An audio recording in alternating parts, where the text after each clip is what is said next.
Hello student, welcome back to mobile पर coaching. मैं आज इस वीडियो में आपको बताने वाला हूं क्लास 12 का जो इतिहास है मोस्ट इम्पोर्टेंट टॉपिक बताने वाला हूं। जितने भी बच्चे 2027 बोर्ड एग्जाम दे रहे हैं उनके लिए वीडियो काफ़ी ज़्यादा इंपॉर्टेंट है।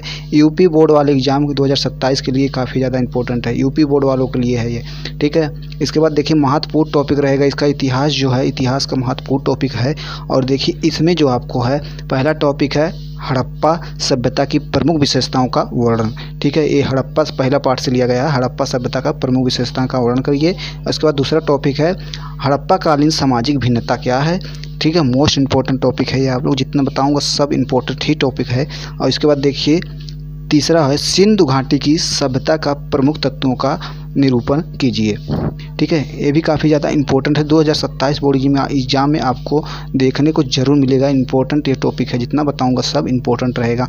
और चौथा जो हमारा है हड़प्पा सभ्यता के पतन के कारण, और पांचवा जो हमारा है मोहनजोदाड़ो की प्रमुख विशेषताएं क्या है, ओके। छठवां जो हमारा है करेगा प्रयाग प्रस्तुति के बारे में आप क्या जानते हैं। अब जो सातवां हमारा है इंपॉर्टेंट टॉपिक कह रहा कि महाजनपदों पर एक संक्षिप्त टिप्पणी लिखना। आपको संक्षिप्त टिप्पणी भी आता है, आप लोग जरूर तैयार कर लीजिएगा। या तो 3 नंबर में पूछ देगा या आपको 4 नंबर में पूछता है, संक्षिप्त टिप्पणी लिखिए, ठीक है। तो ये महत्वपूर्ण टॉपिक है, आप लोग तैयार करते रहिएगा। फिर जो 8वां है मौर्य प्रशासन की विशेषताएं, आपको भी विशेषता याद करने लेना है मौर्य प्रशासन की। अगर आपको नहीं तैयार करना है तो आप एक बार कमेंट करिएगा कि सर मुझे इन सब टॉपिक का आप एक वीडियो बना कर दे दीजिए, ओके। इसके बाद देखिए 9वां है टॉपिक मौर्य साम्राज्य के पतन का कारण। आपको पतन का कारण इसके बारे में जानकारी है ना है मौर्य साम्राज्य का। और जो 10वां अभिलेखों के क्या आशय है, अभिलेखों से आप क्या समझते हैं या क्या आशय है, ठीक है। मोस्ट इंपॉर्टेंट टॉपिक हो जाएगा आपका अभिलेख। इसके बाद देखिए वैदिक काल के सामाजिक एवं आर्थिक और राजनीतिक जीवन तथा धार्मिक जीवन का वर्णन करिए, ठीक है। ये भी आपका काफ़ी ज़्यादा मोस्ट इंपॉर्टेंट टॉपिक है, तो आप लोग इसको मोस्ट इंपॉर्टेंट टॉपिक लगा दीजिएगा, ओके। अगला जो हमारा प्रश्न है टॉपिक कह रहा कि महाभारत की घटना के कारण, महाभारत की घटना के प्रमुख कारण बताइए। आप इसको लिख लीजिएगा। इसको 13वां है महाभारत के संदर्भ में स्त्री और पुरुष के अधिकारों का वर्णन करिए, ठीक है। स्त्री और पुरुष के अधिकारों का वर्णन करना रहेगा। ये सब इम्पोर्टेंट टॉपिक बता रहा हूँ, इतिहास का है, ठीक है। अब मैं थोड़ा जल्दी बताने का प्रयास कर रहा हूँ, आप लोग इसको ज़रूर देखिएगा, ठीक है। जो भी गलती होगी उसको हम क्षमा चाहते हैं, ठीक है। 14वां है कि अल बरूनी के बारे में आप क्या जानते हैं, ये भी आपके लिए काफ़ी ज़्यादा इंपॉर्टेंट हो जाएगा। 15वां है सती प्रथा कौन से थे तत्वों के वर्ण ध्यान से अपनी ओर खींचा, ओके। फिर देखिए 16वां जो हमारा है कह रहा है कि किताब उल हिंद पर एक टिप्पणी लिखिए। 17वां है भारत भ्रमण में तीनों यात्रियों का योगदान क्या था, ठीक है। ये भी आपका मोस्ट इम्पोर्टेंट जो है हो जाएगा।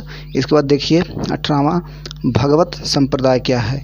आपको भगवत संप्रदाय याद करना है, सूफी वाद और जो भक्ति आंदोलन, आपको तीनों इसको आपको याद करना है। यहाँ से आपका एक जरूर पूछा जाता है।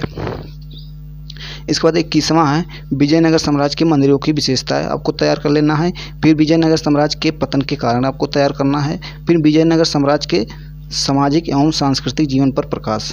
ये आपको विजयनगर वाले पे आपको यहाँ से एक क्वेश्चन जरूर देखने को मिलेगा, जो कि आपका 6 नंबर का रहेगा और या तो 8 नंबर का रहेगा, ओके। अब देखिए 24वां है कह रहा कि अकबर की भूमि राजस्व व्यवस्था की विशेषताएं। फिर 25वां है पानीपत की तृतीय युद्ध के प्रमुख कारण क्या है। इसके बाद 26वां है मुगल काल में कृषि और ग्रामीण अर्थव्यवस्था पर प्रकाश डालिए। ये भी काफ़ी ज़्यादा इंपॉर्टेंट हो जाएगा, ठीक है। फिर जो 27वां है मनसबीदारी व्यवस्था के गुण दोषों का उल्लेख कीजिए। ये मोस्ट इम्पोर्टेंट टॉपिक आपका यहाँ भी हो गया। इसके बाद अगला जो है टॉपिक हमारा थोड़ा एक कट कुट हुआ होगा, देखिए निशान, इसे आप घबराइए मत, क्योंकि मैं बता रहा था तो माइक मेरा बंद था, तो इसीलिए थोड़ा कट कुट हो गया था। तो आप लोग इसको देखकर घबराइएगा न, ओके। मुगल काल में 28वां टॉपिक है मुगल काल में स्त्रियों की स्थिति क्या थी। तो मुगल काल में स्त्री की स्थिति क्या थी, क्या रही होगी तो मुगल काल में, तो आपको भी इसको बताना रहेगा। अब देखिए शिवाजी के प्रमुख कार्य, आपको शिवाजी के प्रमुख कार्य बताना रहेगा।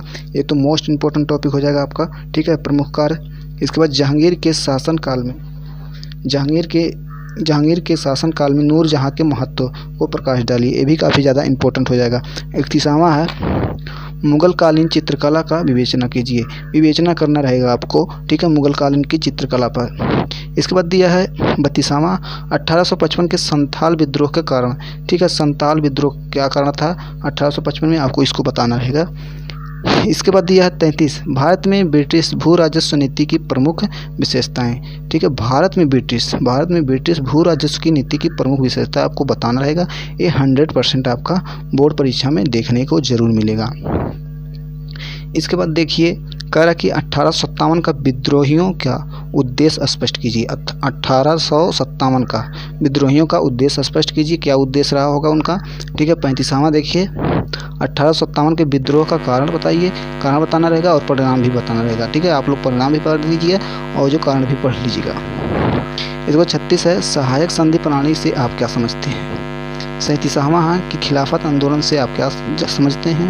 और 38वां भारतीय राष्ट्रीय आंदोलन में महात्मा गांधी की भूमिका क्या थी। ये मोस्ट इम्पोर्टेंट आपका ये हो जाएगा, तो आप लोग इसको 100% तैयार कर लीजिएगा। ओके, भारतीय राष्ट्रीय आंदोलन के महात्मा गांधी मोस्ट इम्पोर्टेंट हो जाएगा आपका। जो 39 है जो असहयोग आंदोलन के कारण एवं स्वरूप का महत्व की विवेचना कीजिए। और जो 40 से जो है भारतीय स्वतंत्र आंदोलन की सुभाष चंद्र बोस और उनके आज़ाद हिंद फौज की भूमिका मूल्यांकन करिए। मोस्ट इम्पोर्टेंट ये टॉपिक रहा है आपका 2027 बोर्ड एग्जाम के लिए, तो आप लोग जरूर इसको तैयार करिएगा। अगर नहीं आ रहा है तो आप लोग कमेंट करिए कि सर मुझे इसका आप बता दीजिए, एक वीडियो बना दीजिए, मैं इसका वीडियो बना दूंगा। आई होप कि आप लोग अच्छे हो।